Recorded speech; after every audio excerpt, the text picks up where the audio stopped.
Yo, what's up mga kagulong? Welcome back to my vlog. Syempre, food trip again. Ang food trip natin for today's video ay gulay. Nagpabili lang ako sa karinderya kasi wala tayong tagaluto ngayon eh. Chopsuey to, tsaka kinataang papaya. Tingnan natin dito.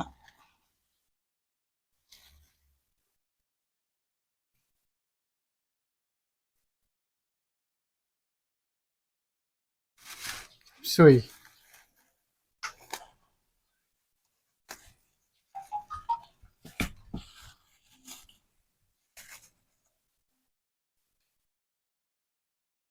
Siyempre, bago tayo kakain, magpe-pray muna tayo. Maraming salamat po sa biyayang nakahain sa aming hapagkainan ngayong araw na ito. Sa pangalan po ni Jesus, dakila pa namin tagapagligtas. Amen. So, paano mga kagulong? Let's eat!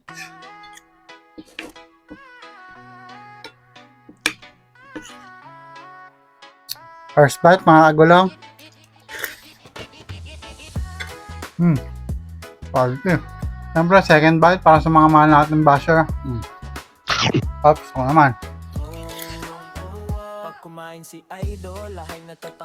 Siyempre, third bite para sa mga mahal natin supporters. Ako naman ulit. Natin itong chopsuey nila. Nagiging espesyal dahil sa vibes niyang tunay at natural. Hindi mayabang, solid na kisama.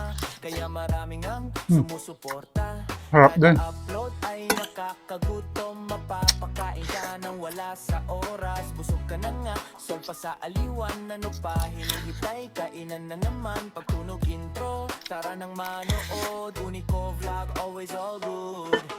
Kain lang ng kain, mga kagulong. Kung wala kang gana, ako sa'yo tutulong.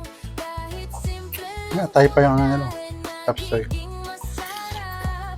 Gulay man o karne, basta nasa kanyang harap. Paborito niyang pagkain, lahat ng mga gulay. Masustansya na pampahaba pa ng buhay.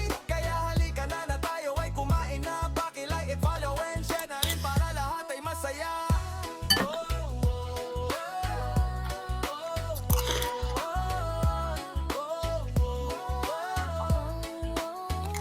Automatic good vibes ang dala-dala. Hindi lang pagkain ng kanyang content, kasama ang respeto at pagharap.